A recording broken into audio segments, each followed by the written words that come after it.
আজি মোৰ পৰম সৌভাগ্য লগ্নি ক্ৰমে নাৰায়ণৰে লঘু হে বিশ্ব ব্ৰহ্মাণ্ডৰ গৰাকী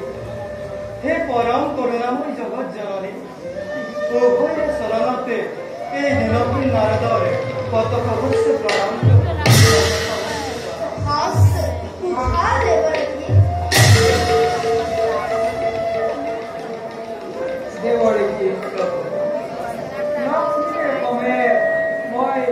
তোমার কথাকে আসু চিন্তা করি নারায়ণ নারায়ণ আমার কথাকে চিন্তা করছে